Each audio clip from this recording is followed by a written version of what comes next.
Well, hello. What's up, man? Shit, been a long time.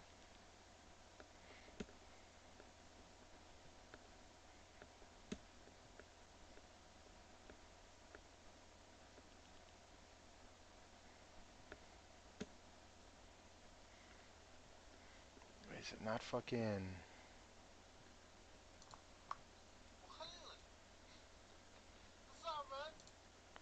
Ah, shit, it is transferring. Alright, man. Here we are. We find ourselves back on a live stream after many, many, many days away. What's up, everybody? How's everybody doing, man? I hope everybody's having a nice holiday. I hope everybody's having fun. Fucking hanging out with your family, doing, you know what I mean? Doing the things that most people would consider fun and fulfilling and all that bullshit. But here we are, and what a couple of months it's been. When was the last time I fucking spoke to any of you? It must be months. But to the surprise of many, to the to to the many that are disappointed, wishing that I was somehow dead or 6 feet under, or, at the ICU, or you know with some weird disease that I caught for being the piece of shit that I am. Well, sorry to break your goddamn hopes. I'm still alive and I'm still kicking, man. And we got a lot to talk about today. We're gonna talk about NFS, obviously, because we like playing NFS. It's not it's not a secret. We're gonna talk about Santa Pepe the goat, nigga, the goat. What's up, sir? Fucking, we're gonna talk about the Champions League. We're gonna talk about the game. We're gonna talk about yalla what's going on in the Middle East. We're gonna talk about some other shit. We're gonna talk a little bit of everything and a whole lot of nothing. So, oh yeah, and then I'm gonna. There is a battle last night, right? There was a battle last night, and I kind of want to talk about that battle. I don't know if it was a battle or just a lobby. Motherfuckers, acting stupid, saying that lobbies are battles now. But we ain't gonna get into that. But yeah, there was some type of lobby slash battle last night. I want to talk about it because it was a contested battle. And yeah, we're gonna talk some shit. So, anyways, let's get to it. And before we start, all I want to say is that as every year comes, um, this is now a an ongoing thing, I guess, an ongoing process, an ongoing fucking goddamn, an ongoing, what do you say, tradition here at Blacklist. Every fucking holiday season around Christmas times, man, we officially suspend any and all conflicts between teams and people, man.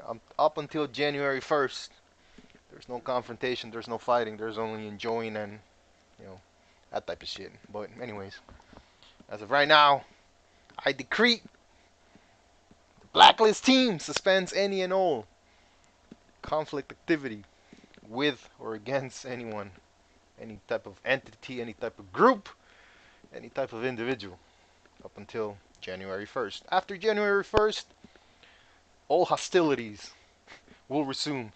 Think of this as a ceasefire, which is what's fucking needed in Gaza today. But we'll talk about that shit later. Anyways, let's get into it, man. Yeah, we're gonna talk about this battle, bro. So let me see here. And I couldn't do a live last night. That's too bad. So I'm gonna do it now. We have, let's see, the Fall of Devils. What the fuck? That's a nice title. Um, Let me see. The Fall of Devils. This motherfucking guy, bro. This nigga posted that shit for the future generations to know exactly what happened on what date. This nigga even said December 17th, 2023. Goddamn, bro. You know that shit was important. That nigga even timestamped that motherfucker. Holy shit. What the fuck? Oh man, I love it. I love it that people, are still paying so much attention to the game. That to me is fulfilling because for a very long time this game was dead between 2016 and 2020. As you guys know, 2015 actually, the end of 2015, the game was fucking dead for almost 5 years, and we were kind of like the first ones to come back, from that 5 year fucking slumber. Anyways, long story short, like I said, all hostilities between Blacklist and anybody, any type of team, any type of entity or individual are suspended until January 1st, at which time all hostilities will be resumed. Up until then, party up, be friendly. Okay? Okay. Hmm. So let's get into it, man. Let's talk about this battle for a little bit. I know it's not live, so don't come here thinking it's live. It's not live. It already happened. So we have a battle between what I would assume Felipe and Gallo. They hate each other. This is not a it's not a secret to anyone. They really don't like each other for whatever reason. One thinks he's better than the other. The other one is proving that he's better than the other. You'll find out in this lobby. Um, Let me see here. So we have Gallo. We got fucking Super King. I'm thinking that that's Leo, right? That's gonna be Leo. We have Zeus, and we have Top Lucifer. This guy was trying to call himself the devil. I don't know, man. I guess he couldn't pay Xbox for another letter C. Because that would have completed Top Lucifer. This guy is the top devil, bro. There's a bunch of devils, but this guy's like the top one. this nigga is employee of the month in hell, bro. Like, what the? Oh man, that's fucking hilarious, bro. This nigga is employee of the motherfucking month every goddamn month in hell. Holy shit! All right, so that's team. We're just gonna call it Team Gallo, bro. Like we're not even gonna call it Team anything. Against Team like I said, Team Felipe, man, they fucking hate each other. They despise each other. These motherfuckers got that hate. But anyways, all right. So it's let's see. I'm gonna fucking try to figure out who the fuck these people are just based off of basic elimination. So R15 Snake, we all know that's fucking Snake. Borracho, it's fucking Borracho, obviously. Big Tex, that's who the fuck is Big Tex? I don't know, some fucking guy. And the equalizer. Wait, is it the equalize or the equalizer? I hope this motherfucker did not leave that R out of the end of that word, because the equalize, bro, it doesn't sound right. It doesn't sound right. Right. Anyways, so I'm guessing that this battle is 2 hours long. It's not gonna be 2 hours long. I'm not gonna be here for 2 hours. I'm just gonna fucking like skip to like the playtime. So without further ado, here we go. Oh, that's too fucking loud, man. God damn. That is way too fucking loud. Let me see if I can. No, that's still too fucking loud.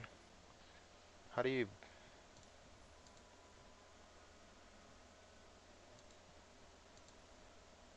Wait, how do you fucking. Wait, what the fuck?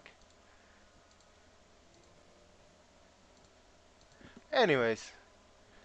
Uh. Here, let's do this. Alright, hopefully you guys can hear it a little bit. Oh, I don't know. I'm just gonna talk shit. Alright, so. This guy's actually not bad quality, man. It's actually pretty good for a PS4.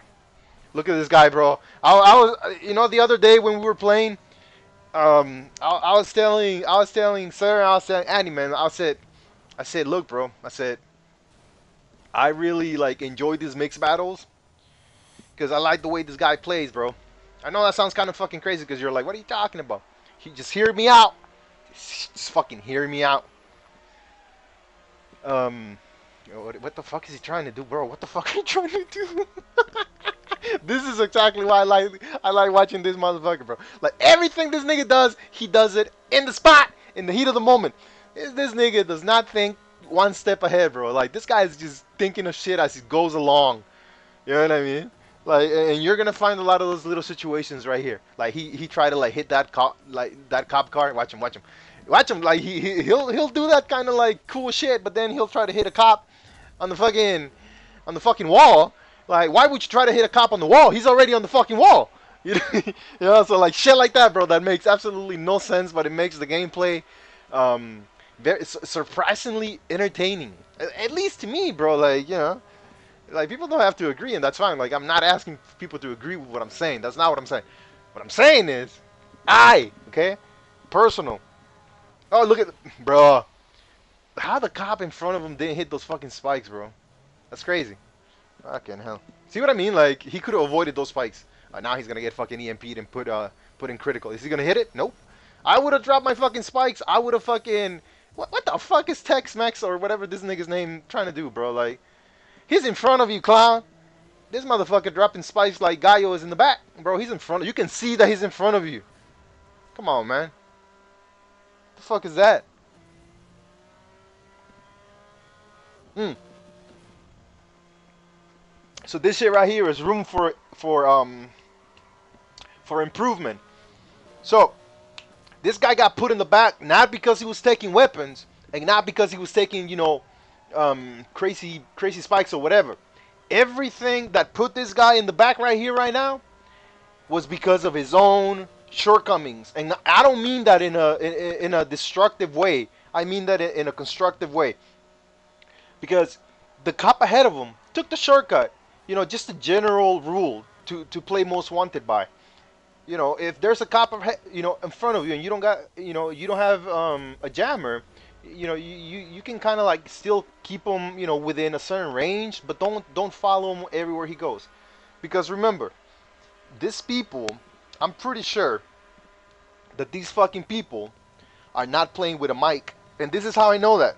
Well, not how I know that, but how I make my prediction.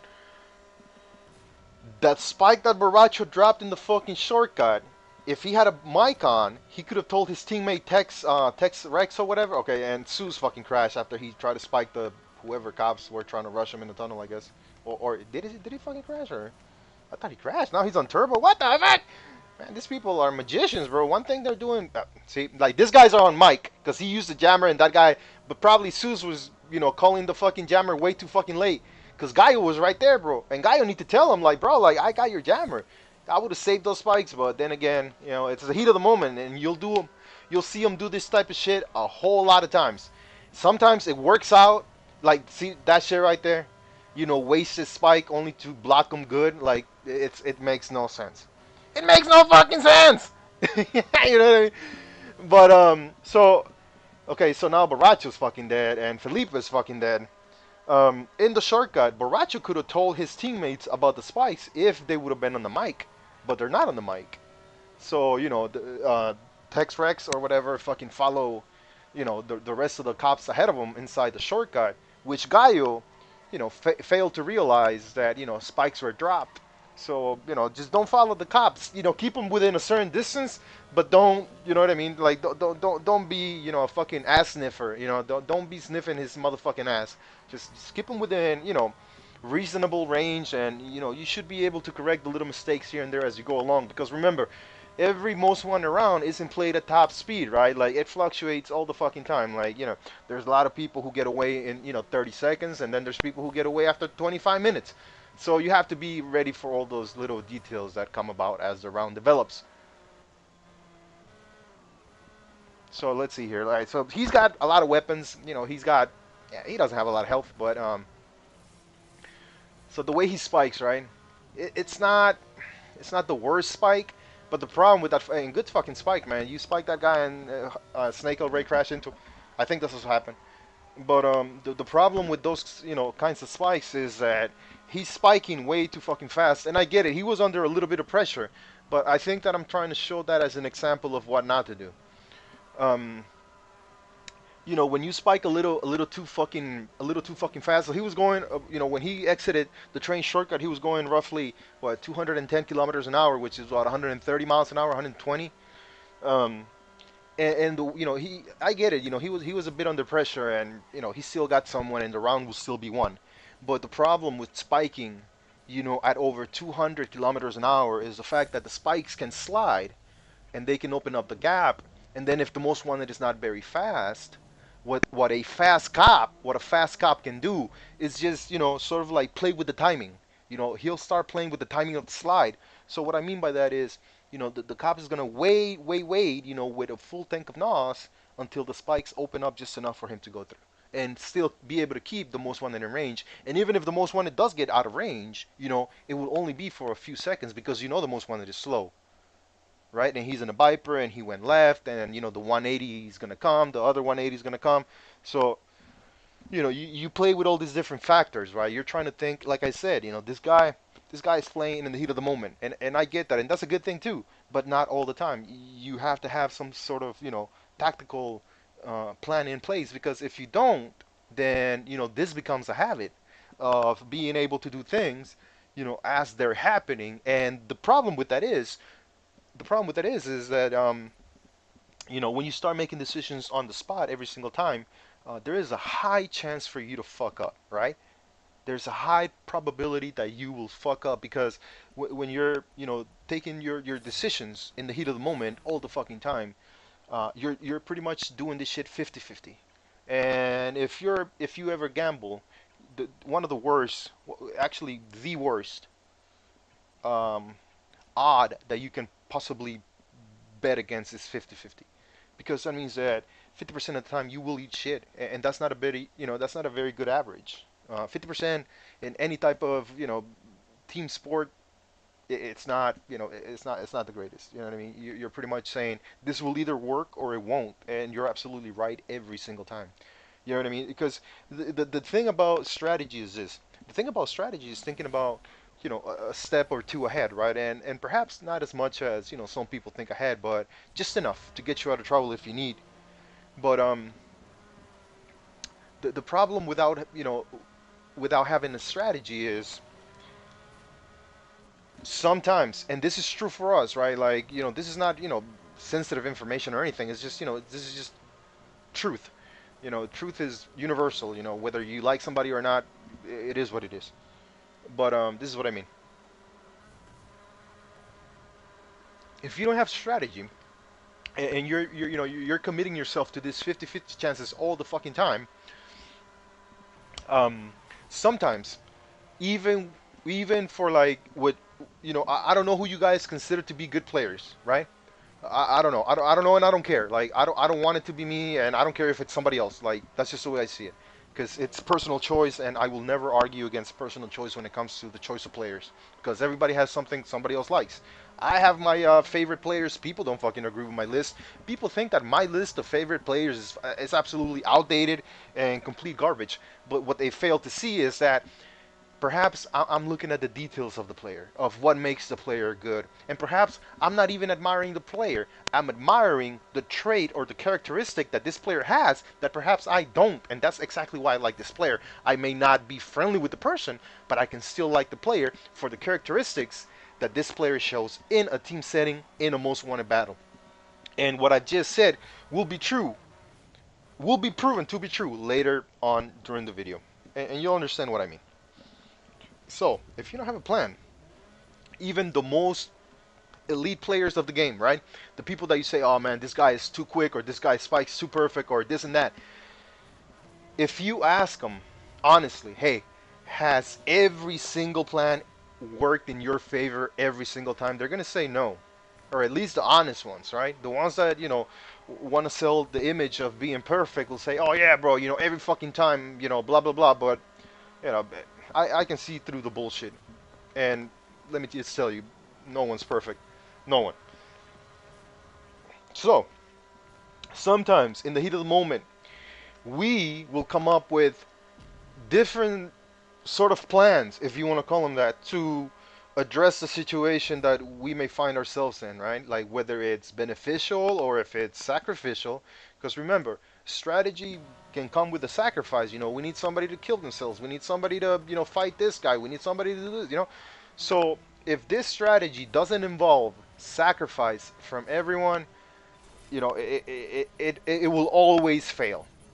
So without strategy, what you're doing is this. You're limiting yourself to either yes or no. And that's never a good thing. Because if I come up with a plan, right? If I come up with a plan and the plan doesn't go as I planned it from the get-go, from the time I say, let's fucking execute this, we can still recover even if we fuck up. That's why it's good to have tactical knowledge of the game. Because even when you fuck up your first plan that you thought was going to work on the spot, you can still fall back on something that you keep in the back just in case some shit happens, right? And that is something that this guy doesn't have. And I can see why he doesn't have it, and I'll explain that next. This guy doesn't have that setting, all right? We cannot ask of this guy to sort of think the way I'm explaining this whole thing because this guy has never been in a well structured, well managed, most wanted team.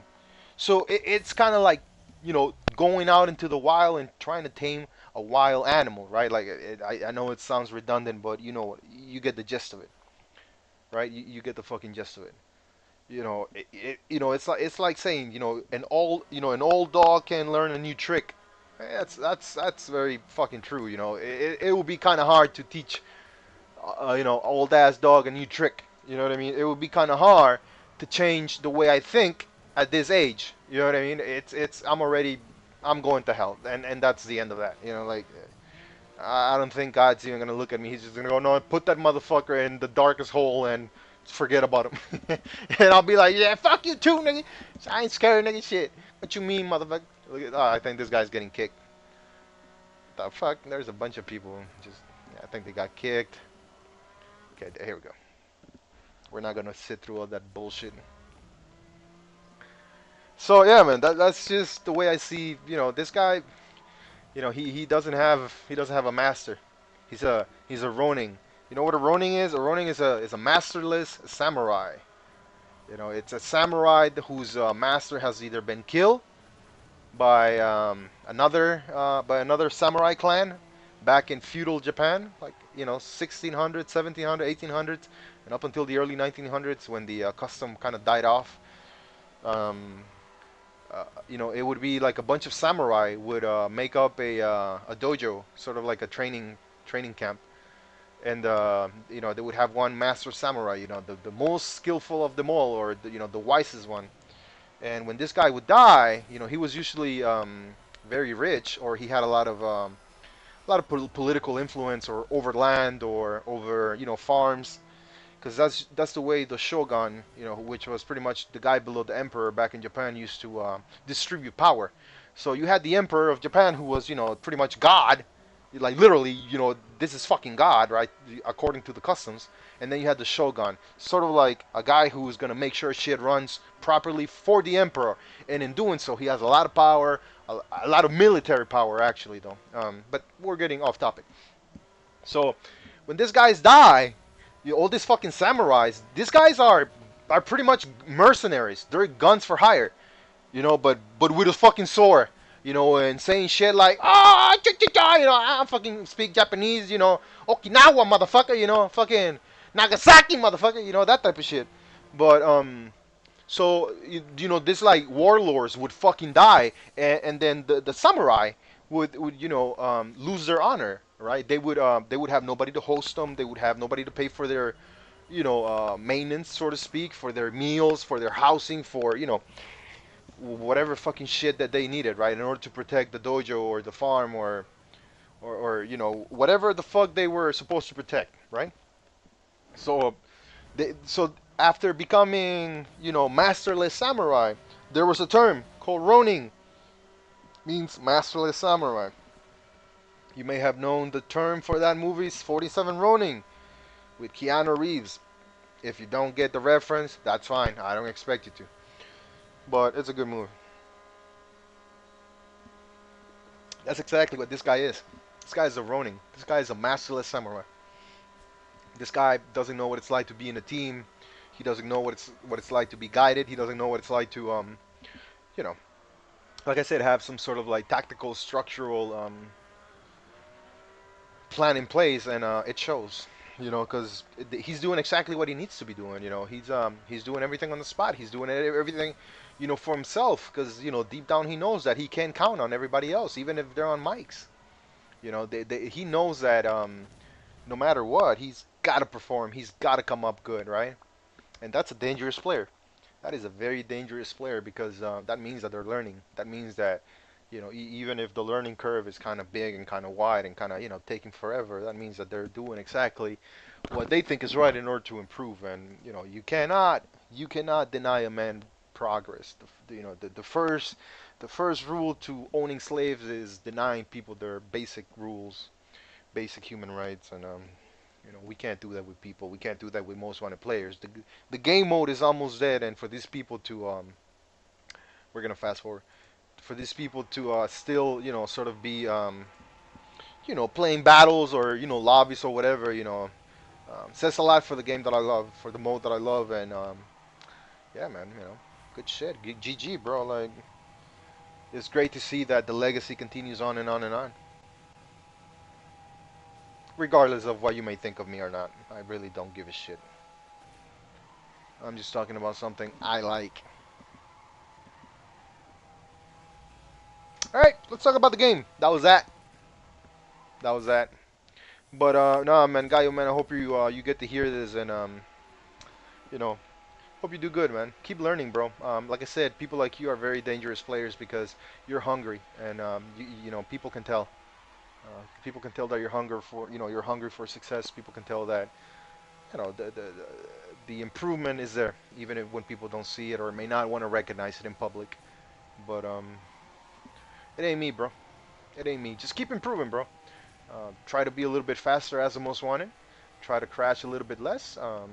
And when you're a racer, good shit covering the other side, man. Good readout. Um, you know, try to, push the best out of everybody around you, man. Because the problem with, when people start fucking off and there's nobody to sort of, pick up the pace and tell them to, either cut the shit or get the fuck out, like, people get comfortable. I think it was, I can't remember who the fuck said this, but, hard times create brave men. Brave men create easy times create peace, peace create laziness, and lazy men create dangerous times. So, don't ever get lazy. Always stay on top of things. The Freemasons say that a man should be as busy as a bee. I don't know how much truth there is to that. Bees pretty much work their asses to death. I wouldn't recommend that, but I do know what they meant when they said it.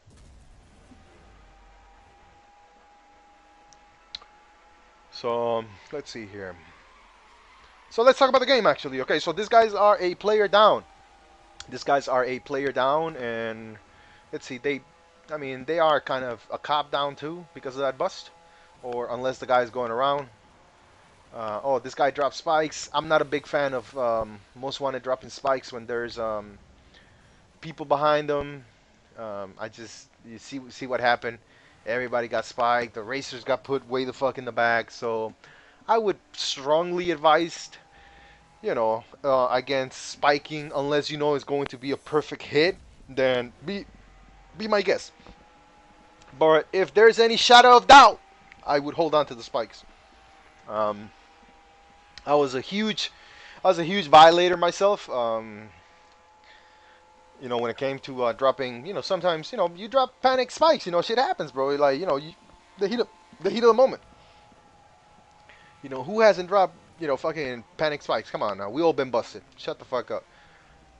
Um, but yeah, I would hold on to the spikes. I know I said the heat of the moment a lot, but it's true. You see people getting to you too fast. But remember, people will try to fucking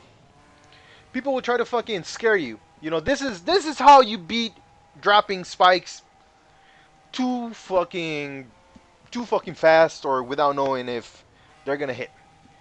If you see a cop rushing you, all right.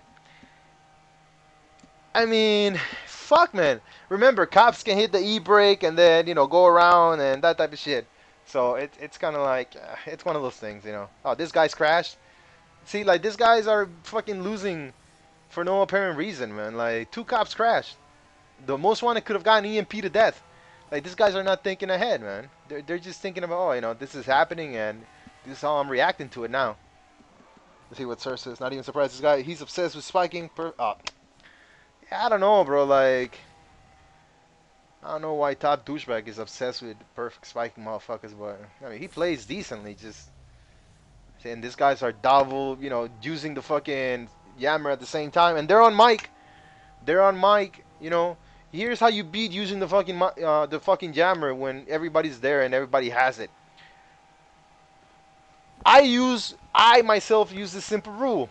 If I'm the first one and I have a jammer with the most wanted, I said, Most wanted. If you need a jammer, ask me directly. Call my name. And when you say jammer, jammer, jammer, nobody else uses it except for me. So that's how you beat that. You know, the first racer with the most wanted who has a jammer has to use it. Or at least that's the way I see it. That's the way I beat that little trick of, you know, when you say jammer and like 30,000 different motherfuckers use it. It's like, come on, man. It was only 2 fucking spikes. You know? But it is what it is. Alright, this guy's putting an EMP on this other guy. Oh, watch out for the pop-ups. Oh, shit. Oh, man. The pop-ups are fucking raping the most wanted.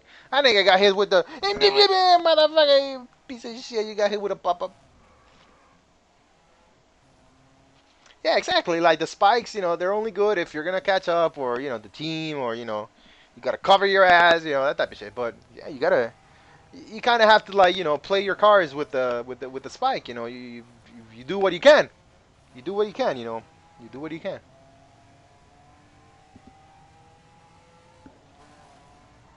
Because they could have done a lot better with the jammers. I feel like. Oh, watch out! They're gonna get him right here. Watch.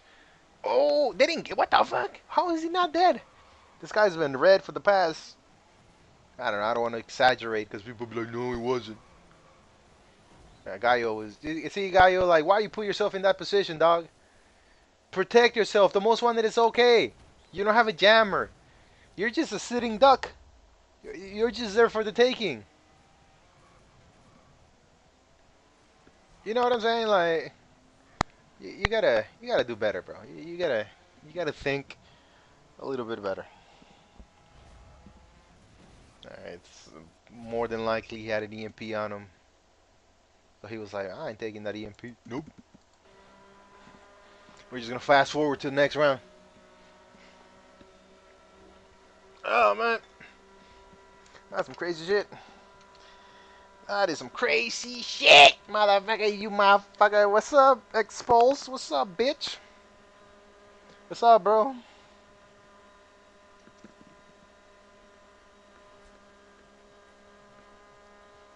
Trying to say, yeah, I know. He almost got himself busted. Yeah. Ah, shit. It's crazy. Ah, man, what you guys doing for Christmas, bro? Like, anything special? This guy has 235 fucking thousand kilometers on that fucking GT2. 230 fucking thousand kilometers. At 160,000 kilometers, that's 100,000 miles. This nigga has 75,000 kilometers more.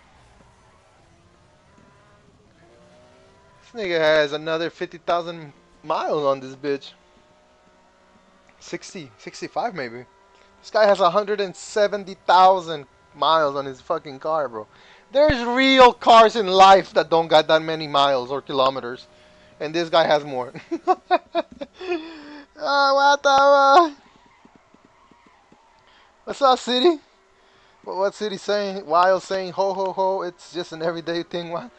Ho ho ho ho ho ho. Right? People don't know if you're laughing or saying ho ho ho, bro. Oh shit! I go see more Pepe, motherfucker. Hell nah, bro. Pepe is the GOAT.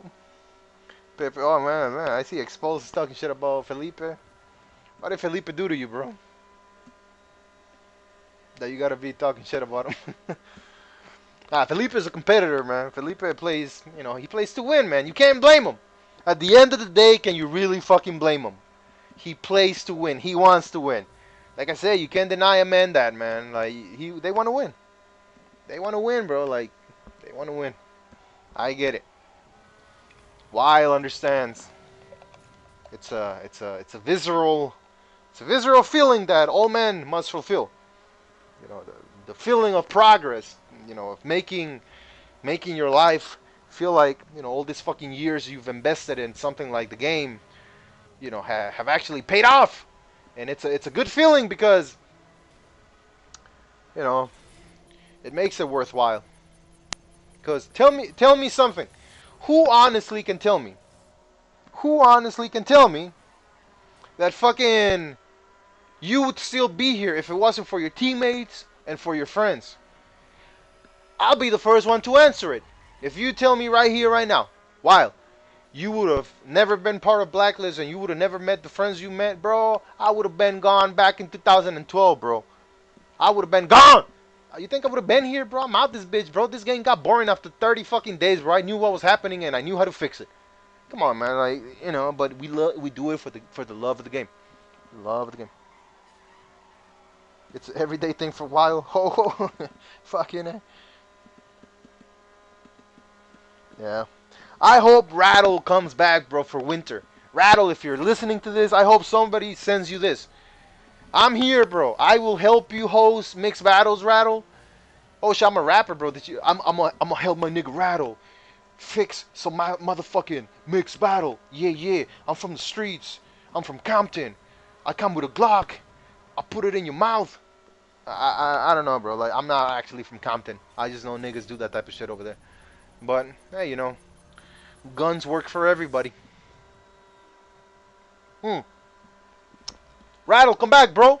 I will fucking host mixed battles with you over winter. You can go back to whatever the fuck you're doing in March when it's springtime. But in winter, gotta be here, bro. Yeah, exactly, bro. Like, you know, if it wasn't for your teammates and your friends, bro, like, we would have been gone, bro. Like, but we do this shit for, you know, because none of us wants to rage quit. Like, for us at this time, it's not about winning anymore. It's about seeing who rage quits first. And I'm not going to rage quit first. So unless I die, I will not rage quit. You will see me here. You will hear me here. You will have to fucking put up with me, with my existence. There's nothing anybody can fucking say or do that will make me go away.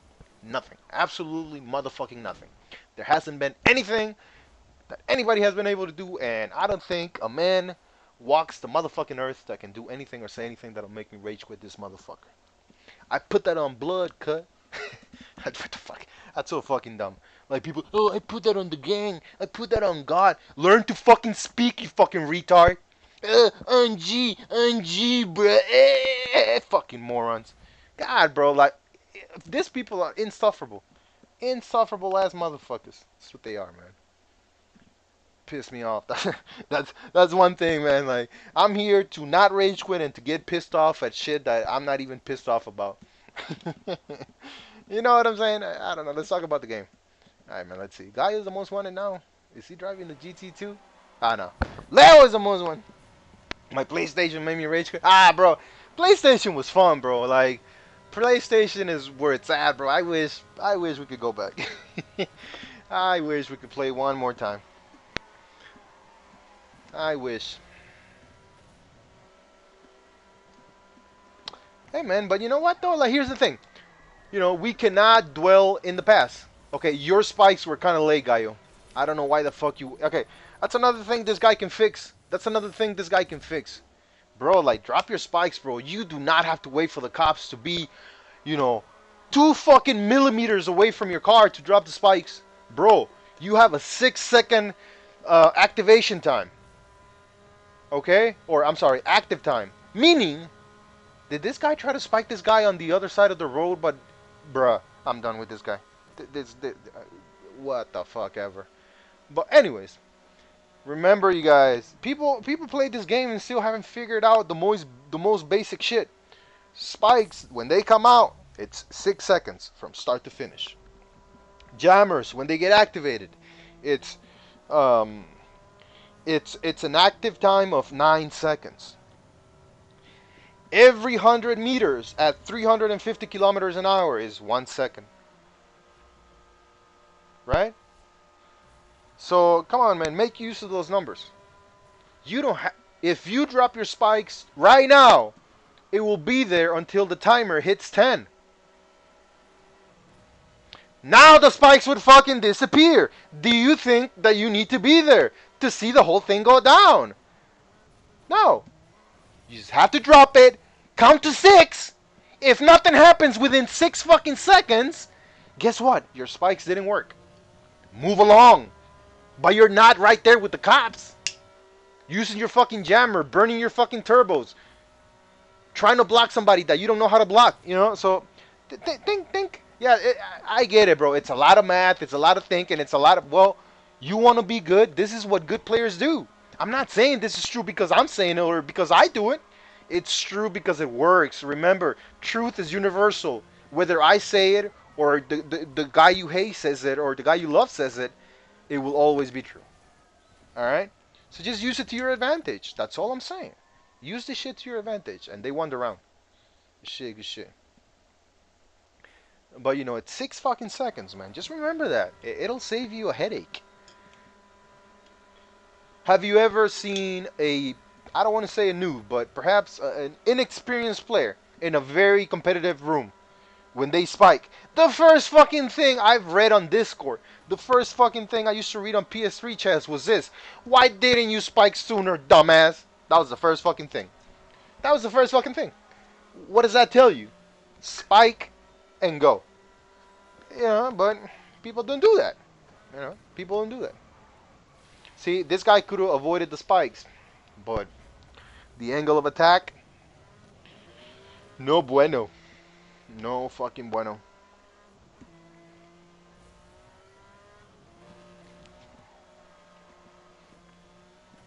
And now you're in the back. And most one went left. Well, I guess left is not a bad route if you're in a Viper with only 2 cops. It's crazy. Who says what, bro? I'm sorry, sir. Who says what, bro?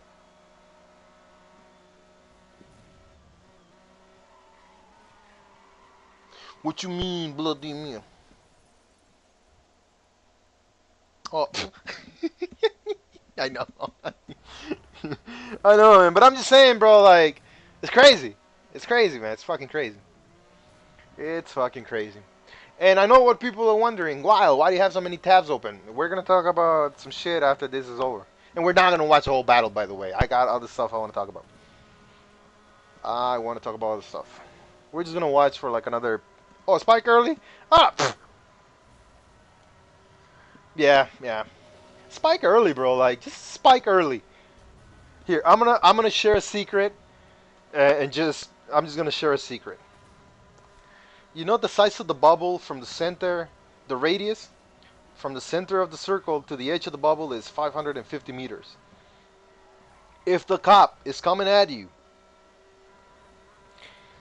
at full speed on a straightaway, am I learning Arabic? No, I'm not learning Arabic. Uh, you will see why it's in Arabic, and it's kind of crazy. If the cop is coming at you full speed, 360, 370 kilometers, like this GT2 can pull, the spikes will still be there by the time he reaches you if you're on the edge of the bubble. Can you imagine that? The spikes will still be there. From the radius, the center of the fucking circle, to the edge of the bubble is 550 meters, meaning that there will still be half a second of spikes left. At full speed on a straight road. Because if you start talking about, you know, taking a curve like this one, you have to then you got to start talking about the average speed being high, because it's not a straight line, so the average speed would decrease dramatically because of the curve. Devils didn't defeat Blacklist. Okay, I don't know why Felipe is saying that. There was never a challenge of a team battle. There's no messages. Sir never got a message saying that it was a battle. They wanna claim the lobby, they can claim the lobby. Because if that's the logic that those guys want to use on us, then we can simply claim that every single lobby we ever played counted as a battle. We can literally say that against any players. We asked for the lobby. We asked for the lobby. I asked. I said, dude, can you go ask him and and see if he wants to play? They said, yeah. I don't know why they thought it was a battle, but I get it. You know, desperation will lead a man to great lies. Remember that. The desperation, hunger for success will lead a man to live a life of lies. And that's okay, man. Now, just remember that we can simply use the last lobby and say that it was 10-0. Just remember. Because if we're going to start counting lobbies as fucking battles, just remember that we've been doing this for 14 fucking years and we have way more lobbies. So if we're going to start counting lobbies as battles, there's a lot to catch up to do from every fucking body. Alright? It was never a request for a battle. No one agreed to no fucking battle, knowing that some of those motherfuckers cheat.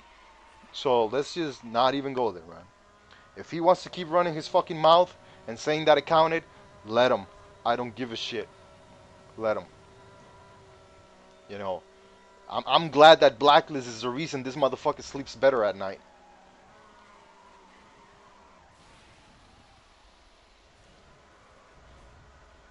How pathetic is that?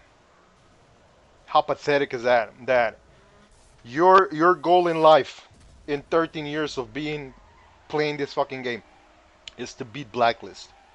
You know how pathetic that is? You know how small that makes you look? You never, you never look up. I wasn't your enemy. You were your own enemy. But people don't see it that way. It's unfortunate. They could do so much better. But whatever, man. You know, the crumbs of our success are the essential living needs of others. It's got to make you feel some type of way, no? You imagine you go to a job interview. Hey, Mister So and So, tell us. Tell me something in your past experiences that has gained you success. And they say, "Oh man, I used to play Need for Speed for 13 fucking years, and we beat Blacklist. That was a highlight of my life." Come on, man. Don't do that. And don't lie about it either, nigga. If you want to battle, bro, hey, don't cheat. How about that? I know a lot of people get butthurt by my comments, but I don't give a fuck. You know what I mean? Like that's just it, bro. Like people, people tend to forget that I don't care. I will say what's on my mind, and I never keep, quiet about anything, man. People who keep quiet about, shit they feel, they create resentment. Not me, man. I got something to say. I'm gonna say it, man. Whoever likes it, likes it. Whoever doesn't, suck my third ball. You imagine having three balls, bro? That's some wild shit. That's some wild shit, bro. That shit look like a little triangle and shit. That's fucking crazy. That's fucking crazy. No, we want to get. I will say this though, HP Patrol. Okay, man, there was a lot to say, and I kind of been fucking off. All right, let's actually start talking about the shit I wanted to say. HP Patrol. Let's play a lobby, man. Let's play a lobby during the daytime. During the daytime, all right. For either shit, sometime between now and 2 weeks before the end of the year, so we can close out 2023. Win or lose the lobby, whatever. We're just gonna play. So HP Patrol. We at Blacklist, we would like to extend our invitation for a lobby. Obviously, bring 4 people. It's probably gonna be like Neptune, Classic, Ellie, and Yalsi maybe, or Explosion, or I don't know, somebody good, somebody decent. And we'll play a lobby, man. It'll be fun. Come on, for all time's sake, man. HP Patrol and Blacklist are the teams that have faced each other more than any other teams. You know, Destiny would have it that we have the upper hand. Still, HP Patrol has handed us a couple of defeats, and yeah. Oh yeah, this fucking clip. Oh man, I wish you guys would have seen this fucking clip. They kind of killed each other. I was laughing last night. I was laughing, but not making fun of anybody because I don't want you guys to think that I was I was just laughing because of like the sequence of events. How things unfolded, and I was like, no way. But yeah, just fucking way. And this, and yeah. Anyways, man. All right. So HP Patrol, it is my formal invitation to play lobby. Um, the hour you ask, I don't know, between like 2 and 3 p.m. Central Time, and we'll figure the rest of it out. Get in touch. Let us know, man. If not, it's fine. We'll just play a lobby, whenever versus somebody else. We just want to close out 2023 with a good lobby, man. That's it. Um, like I said, 2024 hopefully brings better things for people in general, not just us, but everybody in general. Another round one. Good shit. Oh, this guy is getting EMP. There, fuck him. Fuck him. Oh, they crashed him. Oh, they crashed him. What the fuck? This guy was trying to land the EMP and he got crashed. That's crazy. Yeah, be careful when you try to land an EMP, man. Like it can fuck you up. It can really mess you up, you know. Especially if you're backing out, like that guy did. And here's the thing, though, like if you were to ask me right here, right now, say, Wild, was that EMP hit worth it? No, it wasn't. He didn't land the EMP. He got crashed, busted. Yeah, he got two cops in the back, but I don't know, bro. Like dying with all your fucking weapons at the beginning of the round is not something that you know is advised. If if you do die at the beginning of the round with weapons, you know, it is what it is. I mean, it's a tough situation to find yourself in, but what else can you do? That shit is crazy. I'll be right back.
All right, man. I'm back. I'm back. I'm back. I'm sorry. I'm sorry. I'm sorry. I'm sorry. I had to take care of business. I'm just.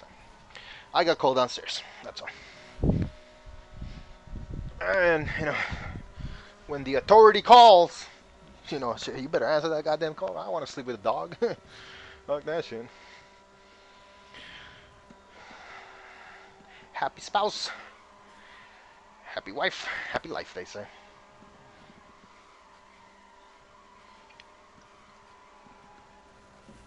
That is fucking crazy. Man, what the fuck were we talking about? Oh, yeah. Invitation, HP Patrol. Hope they show up. It'll be fun. It'll be entertaining. Haven't played HP Patrol in quite a bit. Quite a bit, quite a bit. And, yeah, we gotta play. And this guy's got lost at the fucking intersection because of the jammer. That's gotta suck. Oh, I hate that shit when that shit happens to you, man. Like, you feel stupid. You know what I mean? Like, somebody busts out a fucking jammer, and then all of a sudden you don't know which way to go. And for some fucking reason, you can never guess right.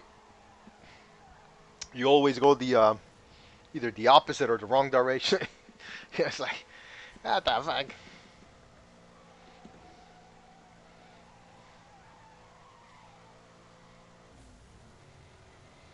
Man, this guy's quality started good and now it got all fucking here. Well, no, it doesn't make it any better. It says that it's 1080p, but this shit looks like fucking.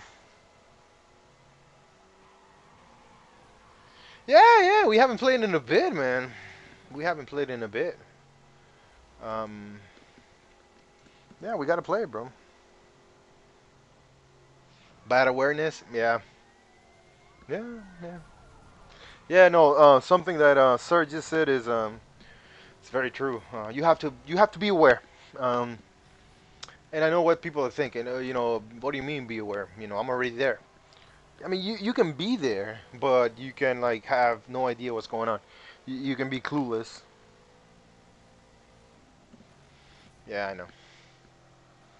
Yeah, yeah. You got to be. Look ahead is what Sir is trying to say. Look ahead. Look ahead. Look way ahead. The horizon should be the vanishing point. The very horizon, the center of the screen should be the vanishing point. You know. Yeah. Yeah. But no, I've been a victim of that shit myself, man. I've been a victim of that, and you feel stupid, man, because you're like, man, fuck, they got me, what can you do? They'll laugh about it, and people say what they'll say, and it's all good, but it's it's whatever, man.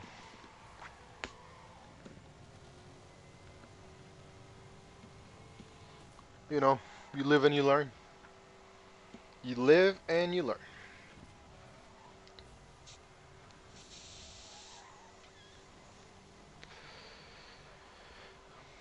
This guy's driving the Viper pretty good, and that name that he has on his bumper, it says Cabron. It's spelled C-A-V as in Victor, R-O-N. It's a variation of a word, of the same word, but instead of V as in Victor is B as in beauty, and it means someone who's tough. And if I remember correctly, you see, God didn't give me a whole lot of things in life, but He gave me good memory. And there was a player on PS3 who had the picture of the troll phase, who was crying, who had a big chin, and had like two squiggly lines coming out of his eyes, like like tears to signify that he was crying. Like this guy, Cabron, in his PSN was you guys remember fucking Camote Vengador? Camote Vengador. He used to hang out with all these guys, with Arrogante, with Snake, with all these guys, right? And this guy used to be this guy that has I think that Gallo used to be Cabron on PS3. I'm pretty sure because look, you would not know who this person is unless you know who this person is. You know what I'm trying to say? Like the fact that he has that name says a lot. And that's fine if he was that person back on PS3. Like I never had a problem with that player. Was that player good? No. Has this player improved? Dramatically. Dramatically. So yeah, man, props to you, bro. Like I said, dangerous players like you, man, who are hungry for success, who are hungry for victory, you guys have something that I wish I had. And I think this is one of the reasons why, at the beginning of the video, I was explaining why players like this guy are dangerous is because they have things that perhaps I don't have, and that's why the admiration is there. And one of the things that this guy has that, perhaps I could work on is, not giving up, man. This guy doesn't give up, man. I have yet to see this guy give up. I have yet to see this guy give up, and I think that is something that all of us can can learn a little bit from because it is a very good characteristic. It is a very good trait to have as a man. Don't give up, no matter how shitty the situation may seem, no matter how the odds are stacked up against you. You gotta keep going, man. And this guy does that shit. And somebody who does that in the end, I'm not saying right here, right now, but in the end, finds success. I am a fair believer of that because in the Bible, Maccabees, 3:19 it says, "It is not the size of the army, it is not how many warriors that matter or defy who the victor will be. It is the strength that comes from within and from heaven. As long as you have that strength within you, nothing can defeat you." Everybody struggles. I've struggled with other things myself. But never give up.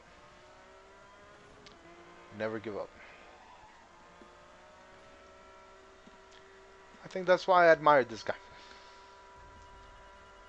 Keep going, man. No matter how shitty it is, no matter how many times you lose, no matter who's on your team or who's not on your team, you keep fucking plowing through it, bro. Like a bulldozer.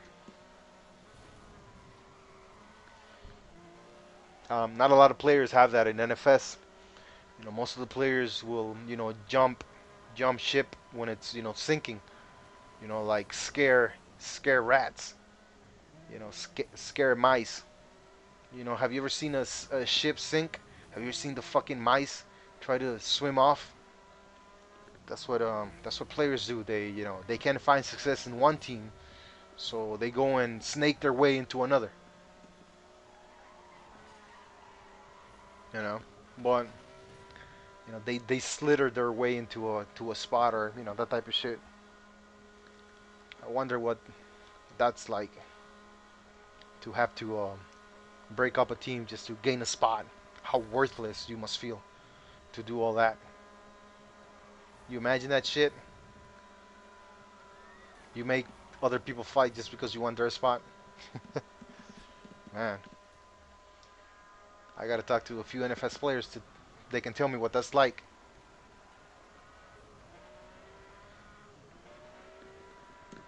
Oh, I'm gonna go to this team now because they're being successful. Man, so you couldn't find your success with your original team? That's what we made you do? Fucking hell, bro. Like, that's what Blacklist makes people do, man. It makes them, betray their humanity and their morals to beat us. God damn. Must be real shitty living like that.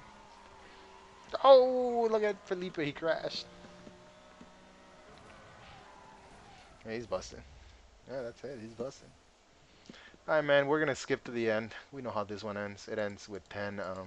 Then we're going to talk about some other things.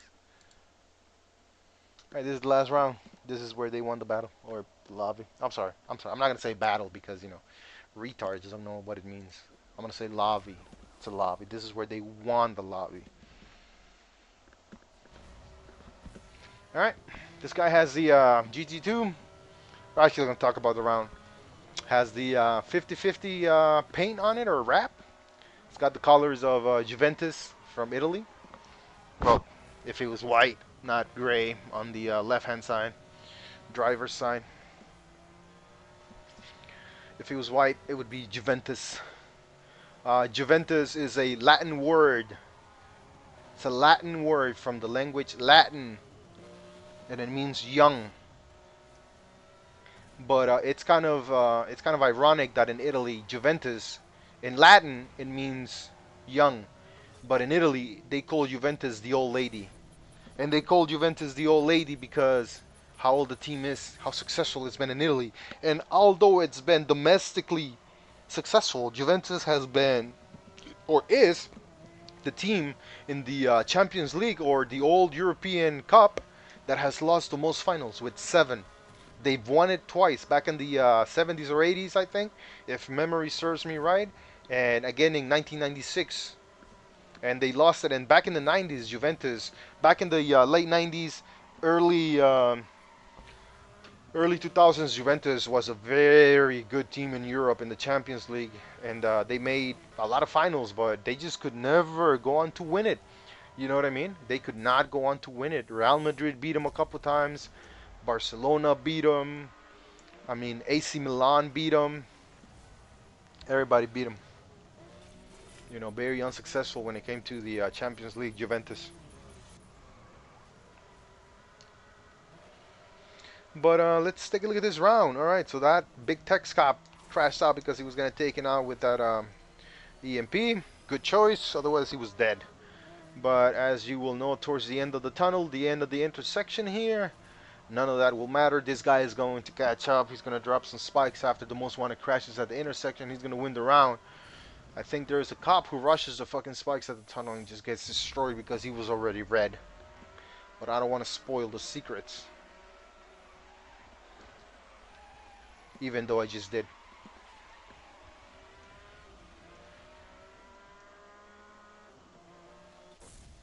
Okay, use the jammer. The jammer will still work from far away. Could have crashed that guy, that's fine. Good shit, slowing down. You didn't just rush the fucking roadblock. Okay, watch this. He's got three cops behind him. He's gonna spike the fucking tunnel when the most wanted crashes. The first cop is going to keep going. However, when he sees that the most wanted crashes, he does try to come back only to fuck everything up and put himself in the back. Watch this. It all happens right here. The lobby gets won here.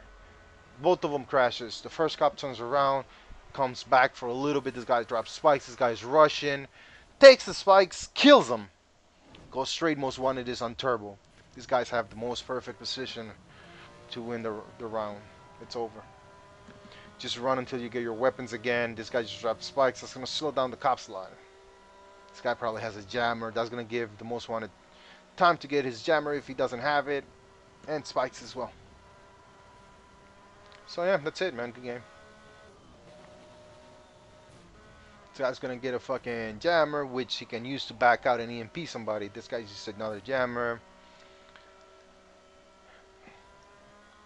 Someone getting taken out, or there it is. Big Tex is the next one to die. The guy who crashed out with the EMP back in the mountains, in the tunnel cave. Shortcut.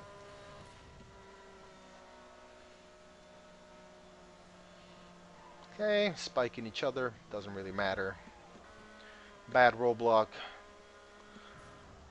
Cop is gonna go under, if I'm not mistaken. No, he didn't. This guy's gonna spike. Good spikes. Round's over. First cop takes it. He'll die. This guy can just wait. Use the turbo. Use the jammer. Use the EMP. Still gonna get the kill though. Watch this. He rushes the fucking spike. And then right here he panics with the fucking jammer. Like that cop in front of him in the Diablo could have never hit him, but he does something cool right here. He's gonna hit him on the ribs. Watch him hit him on the ribs, make him critical. Racer behind him, take care of him. That's it. Good game. That's it. All right, we're gonna talk about the Champions League now. We're gonna talk about football, soccer, or whatever the fuck you call it. All right, and we're gonna leave this group right here for last. We're gonna leave this group right here for last. Group A. Okay, we're gonna start from the bottom up. Remember, the Champions League is a 32 team competition in Europe, which is determined by a sole winner. After a finalist play in neutral grounds in the group stages, there are 8 teams, consisting of 4 teams each, playing both away and at home twice. So each team in your group, you will go to their house, they will come to yours, and then whoever has the maximum amount of points will go through to the round of 16. Each game you win in the group stage is worth 3 points, each draw is worth 1 point, and each loss is worth 0 points. The tiebreakers are direct confrontation, and the next tiebreakers are the goal difference. So in Group H, we have the Spanish champions Barcelona, who won La Liga last year. Real Madrid was second place, I believe. Yeah, second place. We have Porto from Portugal. We have Shakhtar Donetsk from Ukraine. Actually, from the zone where the armed conflict is happening. The city is called Donetsk, and it's in the Donetsk Oblast region in eastern Ukraine, which is part of the territory that Russia currently controls. Um, is a mining town, a lot of gold, a lot of natural resources. No wonder the fucking Russians wanted. And Antwerp, I don't know where this team is from. I don't really care to find out where they're from, at least not right now. So as we can see, after 6 games, Barcelona won 4. They lost 2. And since they won 4, that's 3 points per game. That's 12 points, which is figure right here. Now, when it comes to Porto, and the blue symbol right next to their name means that they won they won the group and they're going through to the next stage. The orange symbol right here means that they're third in the group and that they're going to the Europa League, which is like a subdivision, which is a subdivision um, of the Champions League. So like where the least elite teams go to play, and then there's another one even further down, and then fourth place gets eliminated. Oh shit, what's up, guy? What's up, bro? Good shit, bro. Good shit. Good game. Good game. Good game. So as you can see in this group, we have Barcelona going through as the head of the group, first place. Even though they're tied in points with Porto, their mutual direct confrontations saw Barcelona take the better average. So that's why they're first. So we have Porto and Barcelona, and this is going to be important. The first two are going to be important. So remember, everybody that you see orange right next to them, they're going to go to the Europa League, and nobody cares about the Europa League. At least not I do. All right. So the first and second go through to the round of 16s of the Champions League.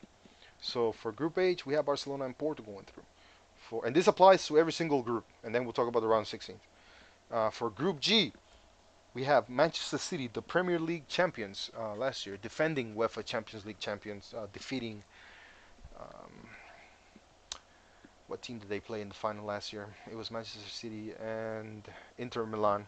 They won 1-0. Good shit, good shit. And then we have RV Leipzig, Red Bull Leipzig. So this is a German team that qualified for the Champions League last year in the Bundesliga. And we have Young Boys from Switzerland, I believe, if I'm not mistaken, and Red Star Belgrade from Serbia. I think. Don't quote me on that, but I think that yeah, this is Red Star. They've won the Champions League twice back in the 80s, early 90s, I think. Red Star Belgrade. I think that's them. Don't quote me on that, man. I'm not 100% sure with all the Eastern European teams. Okay, this is the group of death. This right here. We all thought that Borussia Dortmund was gonna eat shit and we're gonna make fun of Nico, but that wasn't the case. They actually did pretty good. They won the group against PSG, Paris Saint-Germain, against AC Milan, and against Newcastle United, who qualified for the Champions League for the English Premier League last year. I mean, we had high hopes. This is, I think, the first time that Newcastle plays in the Champions League, and they took 3 points from AC Milan, and they tied, or from PSG, and they tied them. So they took 4 points from them out of a possible six. But ultimately, they lost at home. They could have went through if they could have won against AC Milan, but they didn't in the last match, so they're out.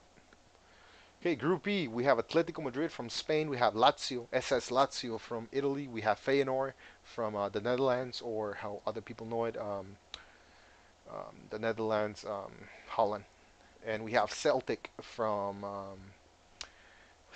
is from Glasgow, and that's in Ireland, or yeah, Ireland, yeah, I think it's in Ireland. I don't know, Ireland or Scotland. I don't fucking know, but one of those fucking countries. And Lazio and Atletico Madrid are going through. For Group D, we have Real Sociedad from La Liga. We have Internazionale Milan from fucking Italy, Champions League finalists last year, and we have Benfica from Portugal and RB Red Bull Salzburg, another German team sponsored by Red Bull, the energy drink out of Germany, out of the Bundesliga. In Group C, we have my one of the two loves of my life. We have Real Madrid from Spain, the all-time winners of the Champions League, a total of 14 fucking times. The second place is AC Milan with 7, and then Liverpool and Bayern Munich with 6, followed by Barcelona with 5, followed by Ajax with 4, and I think somebody else has 4. I'm not sure. 3, followed by Manchester United with 3, followed by Inter Milan with 3, followed by a couple with 2, followed by a bunch of them with 1. Chelsea has 2, Manchester City has 1, and so on and so forth. Okay, Group B. This another group that holds another dear. This is the reason why I use the name I use, RMCF AFC. If you take Arsenal Football Club, that's AFC. If you take Real Madrid Club de Football, which means RMCF AFC, there you have it. It is because of my love for the two teams. Yes, you can have two teams in your fucking heart.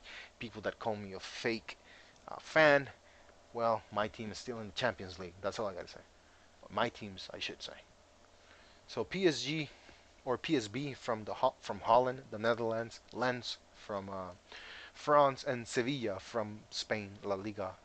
Union Berlin from La Liga, or I'm sorry, Bundesliga, and Braga from, I want to say, Poland or the Czech Republic, if I'm not mistaken. And then the last team is Team A.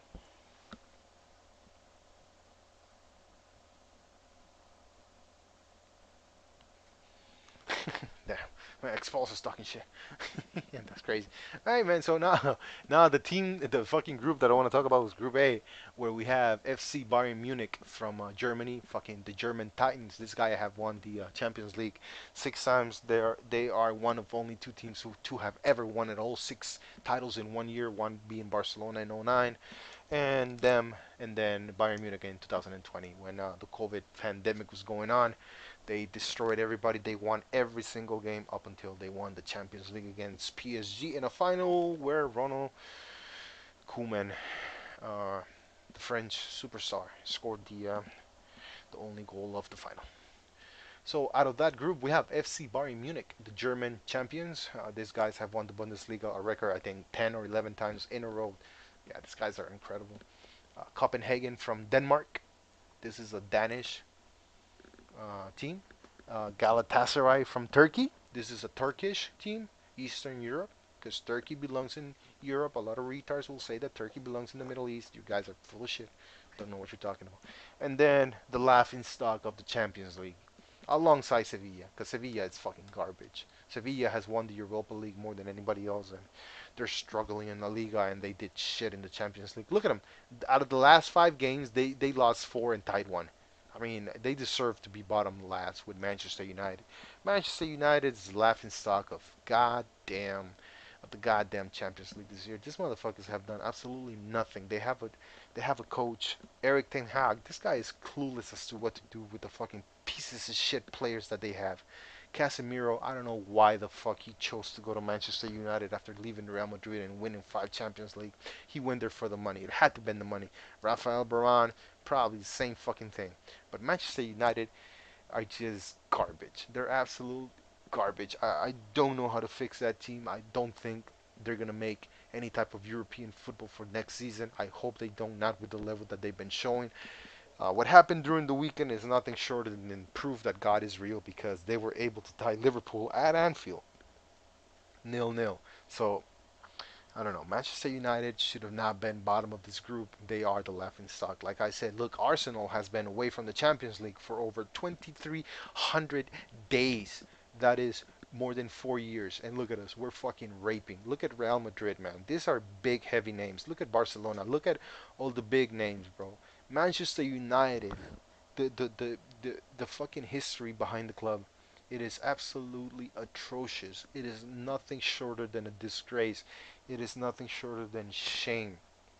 They're the bottom of the fucking group where Galatasaray and fucking Copenhagen are.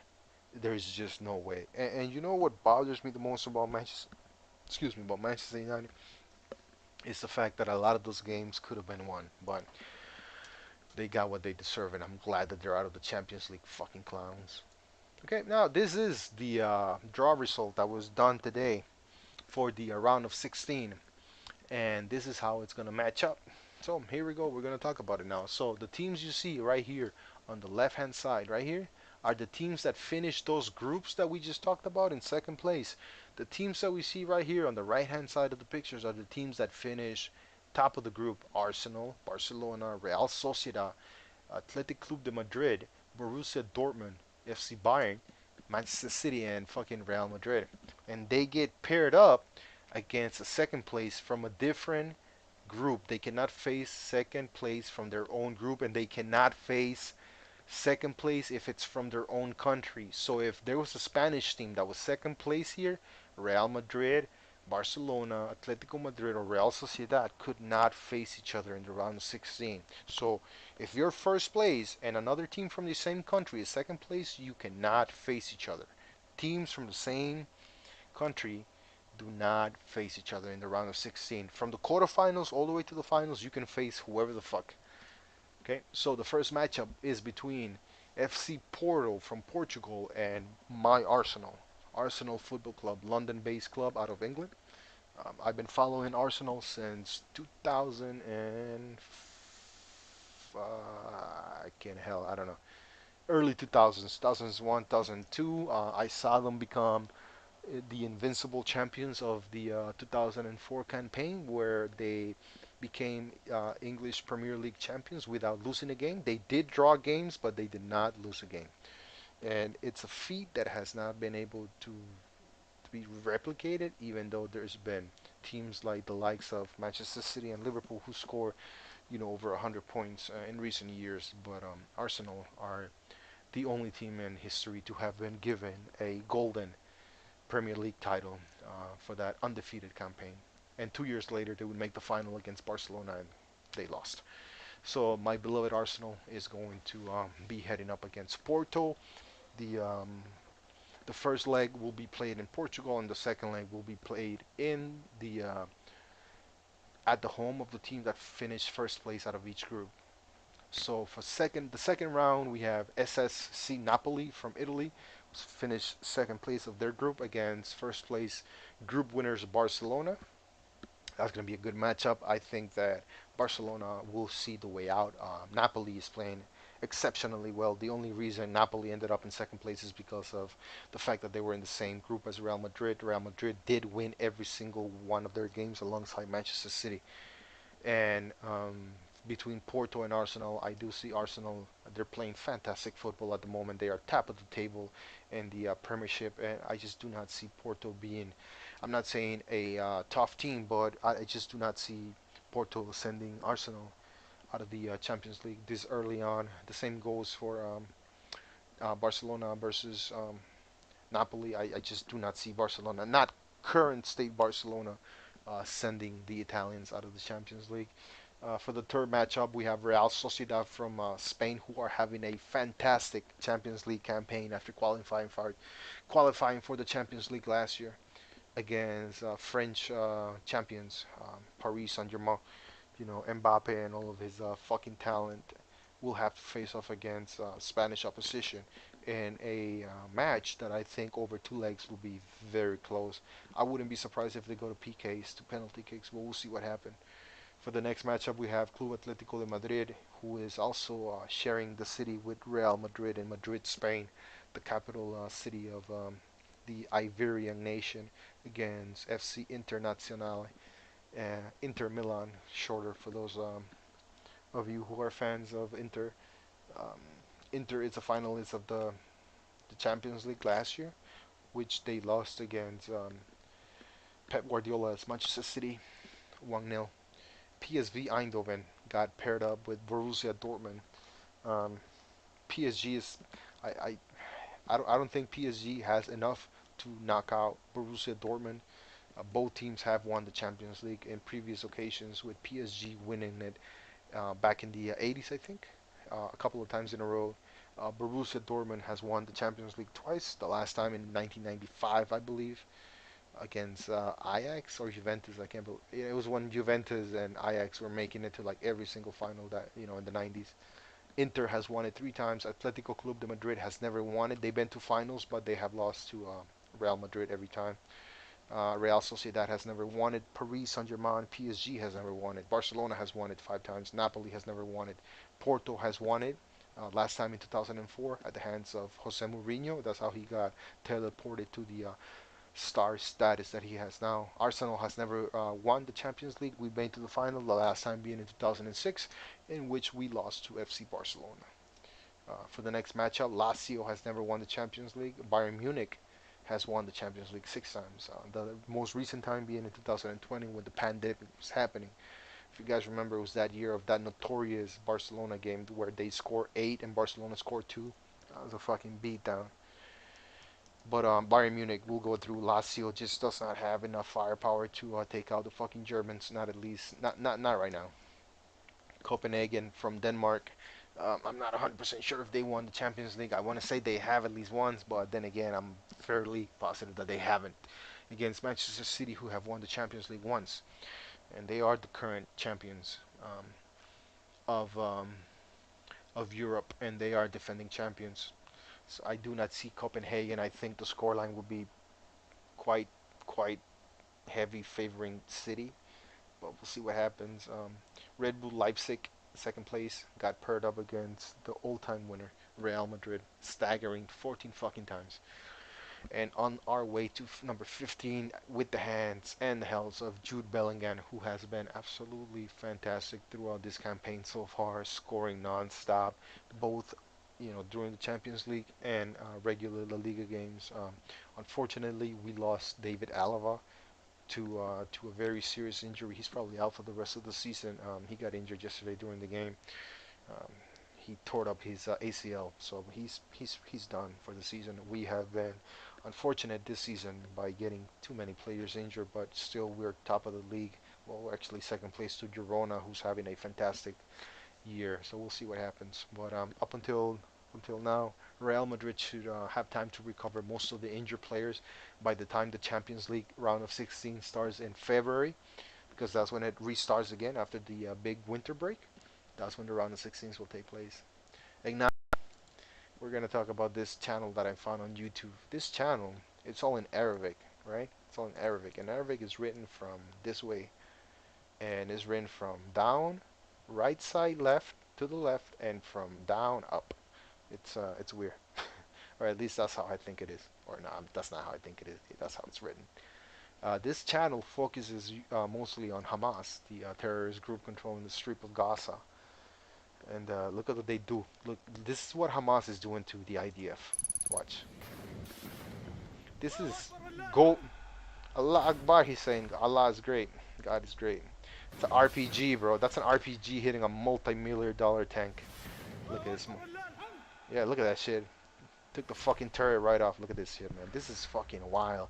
This is modern day fucking civilian guerrilla style street by street fighting that they're doing out in the strip of Gaza. Look at that shit, man. They're firing at the tanks point blank. Tanks fire fucking 120 millimeter rounds. If the tank fires on these guys, they're done. There's absolutely nothing they'll do about. Look at this guy. Look at him. Straight fucking clean view of a tank. Look, there's a second tank over there, bro. They can't do nothing against these fucking guys, man. These guys are popping out of fucking tunnels and just launching those RPGs point blank. Look at that shit. Look at that string. That shit's a trap right there. You step over that fucking string, you blow off. Look at them. Done. And they go back in the tunnel, bro. They go back in the tunnel. It's so hard for the IDF to catch these guys. They're fucking raping the IDF. And they're doing it all in the name of freedom. Can you really blame them? I don't think anybody can. But one thing is for sure. The loss of human life in the Strip of Gaza is unbelievable. Look at that. This guy just shot that fucking tank that was just sitting no more than 20 meters away. This guy is 15 meters away. These guys are right there next to him, bro. He fires. Look. Just look at this shit. Look. That tank is oblivious to what's about to happen to it. Watch. Done. And that's fucking 50 millimeter thick, fucking solid steel, bro. Getting hit with an RPG. Look at the fucking damage that fucking thing does. Look, another bulldozer that owned by the IDF. Look, these guys are ridiculous, bro. Like, look, this guy is having a Molotov. You know what a Molotov is? A Molotov is it's a fucking it's a bottle filled with either gas, gasoline, or some type of incendiary liquid, right? Something that'll catch fire quick, something very flammable. They'll stick a fucking gauze in there. They'll light it up and they'll throw it, man. As soon as the bottle hits, the glass breaks. The fucking gas fucking spans and ignition takes place. It's called a Molotov. Molotov as in Victor. Molotov. It's a very tactical weapon. Very cheap to make, very effective. You get hit with a Molotov, you burn to death, bro. Ain't no saving you. Ain't no saving you, bro. So look at this shit, bro. Like this guy's look. They're uploading every 6 hours, every 3 hours. Look 5 days ago, 5, 6, 7 million views. So this guy's, they're fucking giving it to him. People think that Israel is fucking raping Gaza. Nah, bro. They're getting it up the ass too. Like let's watch this one right here. Look, that's an IDF tank. That's an RPG right here. Look, clear view of the tank. This tank doesn't even know what's about to happen to it, bro. You're done. The people inside of that tank, bro, even though if it looks like the tank didn't take a lot of damage, the people inside, bro, because of the compression of the explosion, bro, your eardrums get blown out. You know, you bleed inside of your own body. Look at this shit. This is what's happening in Gaza, bro. This is on the streets. This was a very successful city not 2 fucking months ago, and it's been leveled to the fucking ground. Carpet bombing nonstop. Imagine 2 million fucking people having to move within a space limited by 30 to 40 miles, you know, the long way, and 10 miles inland. This shit, the shit you see right here, bro. This was people living in all those buildings 2 months ago. What Israel has done in Gaza is nothing fucking shorter than absolute uncontrolled retaliation and annihilation.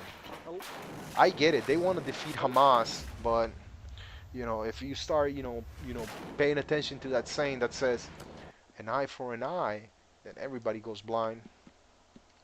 It's Call of Duty in real life, man.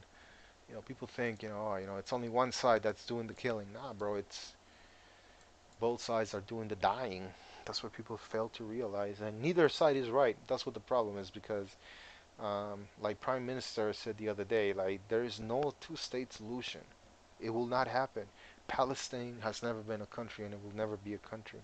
The same way that all the Arab countries of the area do not recognize Israel as a nation. Israel will never fucking allow Gaza and the West, the West Bank to be Palestine ever, ever, ever, ever, ever, ever. We have the Islamic Republic of Iran. We have the Kingdom of Saudi Arabia. We got the United Arab Emirates, Dubai's over here, Qatar's over here. Jeddah's over here, Riyadh's over here, the capital cities of each state. Cairo's over here, Jerusalem is over here, Tel Aviv's over here. You know what I mean? Beirut somewhere over here. Damascus is over here. This is all, biblical places, man. Like, let's go down. Oh, here, I want to show you guys something, right? Like, we were just in Gaza, right? This is the strip of Gaza. Like, back in the 60s, Israel went to war when it became a country with pretty much Jordan, Egypt, Iraq. They had to fight everybody. Syria, Lebanon. They all went to war when the British left, right? And they all went to. It's called the 7 Day War, and they all went to fight Israel because they wanted to fucking kill the Jewish state. And Israel, against all odds, with the help of the West, of course, they were able to fend everybody off, and they actually ended up taking this fucking peninsula right here. They ended up taking. They gave it back to Egypt. This belonged to Israel. They captured all this shit all the way here, all the way here, and they gave it back because they were like, we're gonna give all this shit back, but you gotta promise us, don't ever attack us. And they were like, okay, you beat us, give us our land, and we'll never attack you. And that's been the case since the 70s. And then the Kingdom of Jordan, um, very peaceful country, but again Muslim. Saudi Arabia, Muslim state. Um, Iraq, Muslim. Um, Iran, Muslim. Syria, Lebanon, you name it. It's funny. There's a saying, the Jews, they left black, they came back white. For those of you who know a little bit of history, that statement is quite hilarious. That statement is so true and hilarious that it's almost insulting. But this is the Gaza Strip, right? So this is where Jesus was born, I think, in Bethlehem, yeah, right here, right outside of Jerusalem. So historically speaking, this is the Holy Land, right? This is where all three religions converge: Judaism, Islam, and Christianity, right? Like the Roman Empire brought all that shit to the Middle East, to Africa first, and then to the Middle East. And then the last religion to be born out of all the three major religions was Islam. And the Jews, they don't think the Jews believe that the prophet, has not come yet. They don't think that Jesus was the Son of God. They think that it's not him. He's a prophet, but he's not, who he claims to be. Not the main guy. Pretty much, they still think that the real guy hasn't come yet, and they're all wrong. They're all fucking wrong. Okay, not a single one of them is right. Like they're all fucking wrong. But this is the Gaza Strip right here. Okay, so it's like 40 miles this way. This is the sea, and it's like 10 miles this way. This is the Rafah crossing into Egypt. This crossing got bombed. It got closed down. Khan Yunis. This is one of the cities where the IDF Because what Hamas did, they pretty much assaulted all right here that I'm going over with my mouse.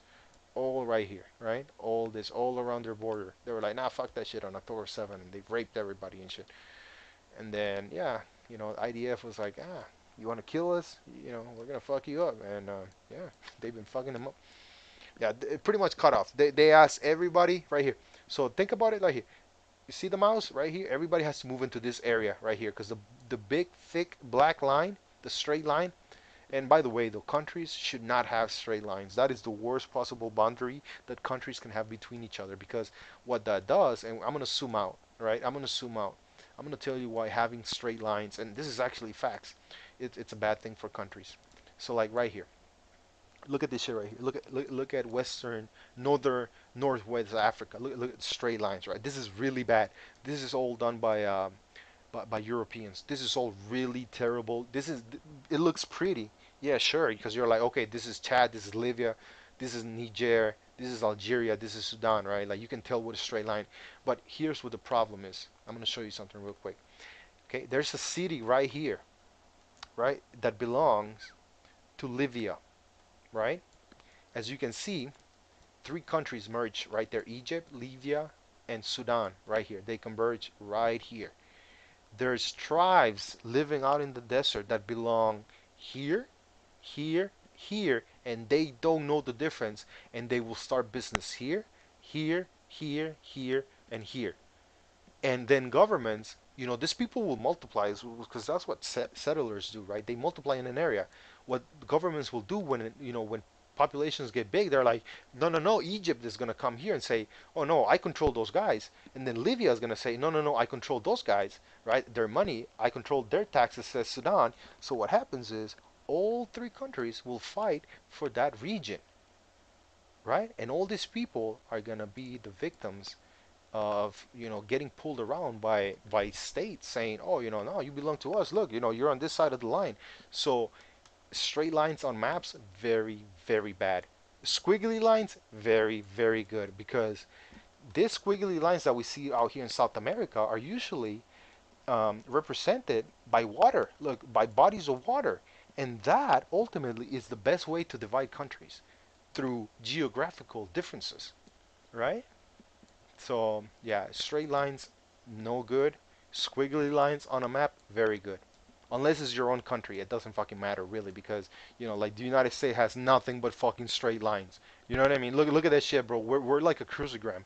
For those of you who don't know what a crucigram is those puzzles that you find in the newspaper that you gotta fill in a word going down and a word going sideways, and then it'll tell you the explanation of the word, and then you gotta, you know, type in the word into the crucigram. So that's what a crucigram is, just in case you were wondering.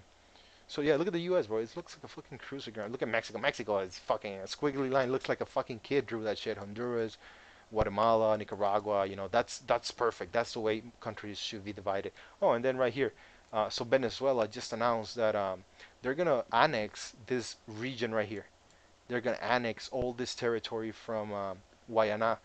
They're gonna annex 2/3 of this country. And what I mean by being annexed is that they're gonna send the army and say, nah, this belongs to us. This is Venezuela now.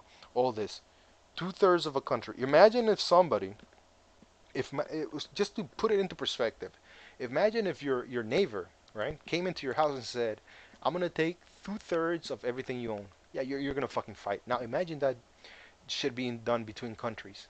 Yeah, now you see where this is all going. Look, like for instance, look at Russia. Look at the size of Russia. Russia is the biggest country on earth. Landmass, everything, right? The biggest borders. All of this used to be Russia. Ukraine, Belarus, Finland, all this shit used to be Russian.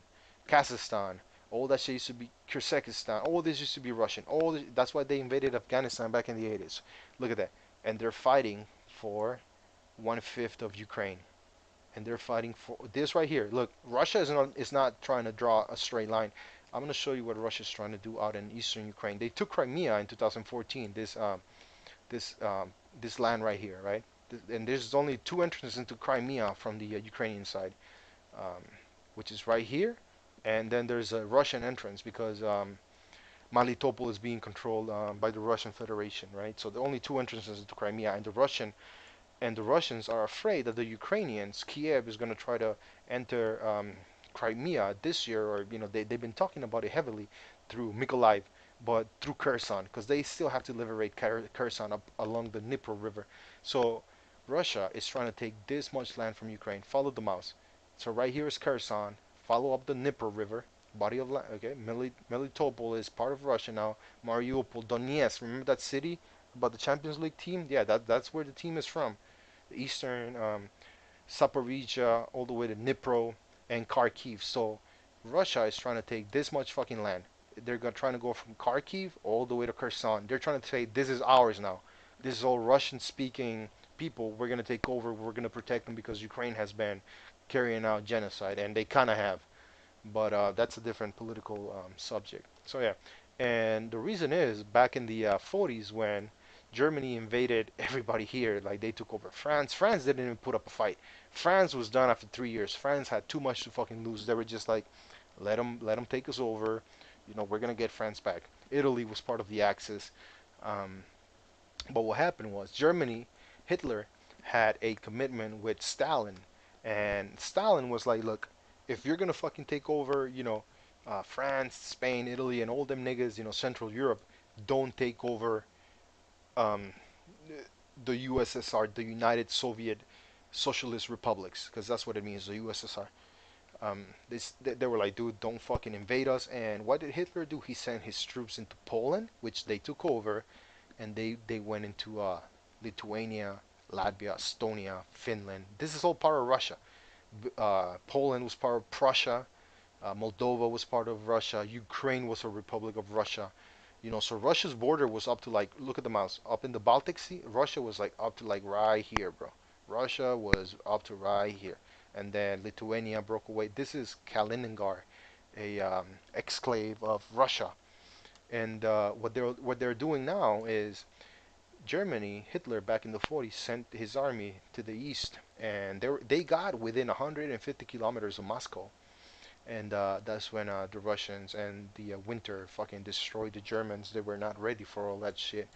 But along the way, Russia paid the biggest price in World War II. They truly did. Over 25 million dead, over 77,000 villages and towns, cities burned to the ground by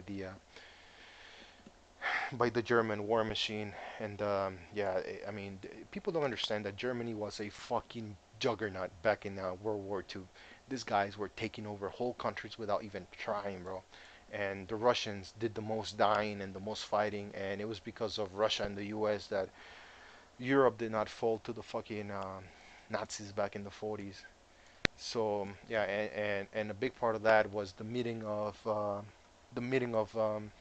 Twilight, which was a meeting between FDR, Churchill, and Stalin at the time, and it was done in the Republic of Ukraine, which belonged to the USSR, the United Socialist Republics, um, what today is the Russian Federation, out here in Crimea, in the peninsula of Crimea, and they flew in, and it was right here in Saki, just outside, or just I think is 100 or 200 kilometers north of Sevastopol, out in the Ukrainian peninsula of Crimea and Saki. They met in secrecy. All three of them met, and this is how much they decided how much Russia was gonna get paid because of all the suffering. They decided how Germany was gonna get carved up after the Allies defeated the Axis, and the Axis was pretty much Japan kind of took ideology from a visit that Hitler made, and they kind of liked what they were doing. And Japan was very wasn't they had that imperialistic expansion. So Japan actually took over the Korean peninsula. This was never two countries, okay? Not after the 60s, it's two countries, but this was the Korean peninsula. This was one Korea. It was never south and north. No, this is after the 60s, and this is the DMC, the demilitarized zone, the most heavily guarded border on Earth.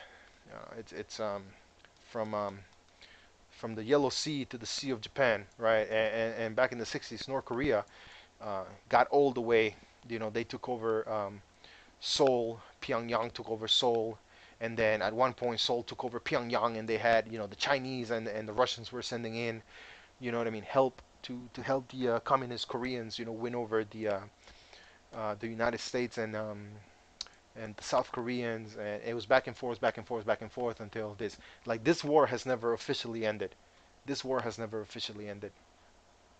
I mean, to this day, I mean, you still hear the crazy ballistic test that North Korea, carries out into the Sea of Japan. And this city right here, Vladistovo or Vladivostok, this is a very a lot of casinos are in this Russian city, and a lot of Chinese millionaires and Korean millionaires go to the city to gamble, pretty much like a playboy's paradise.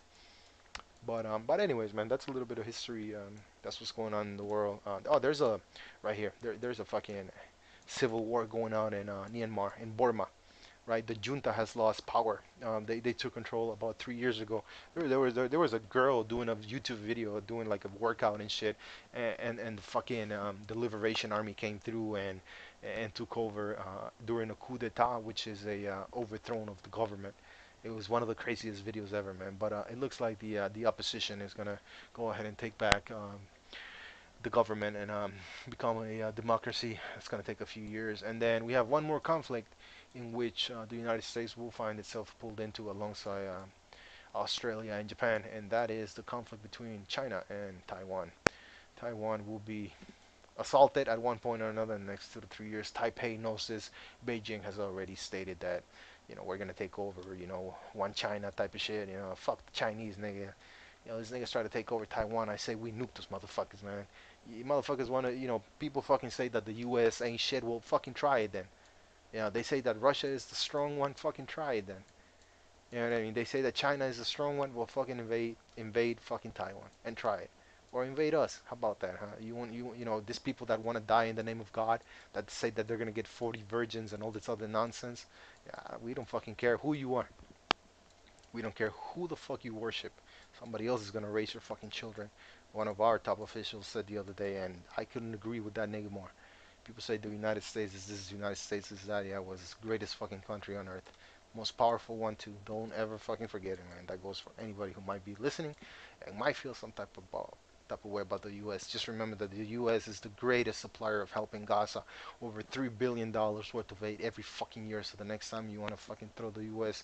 under a bus, just remember that we're the ones feeding those fucking dogs. And I'll leave you with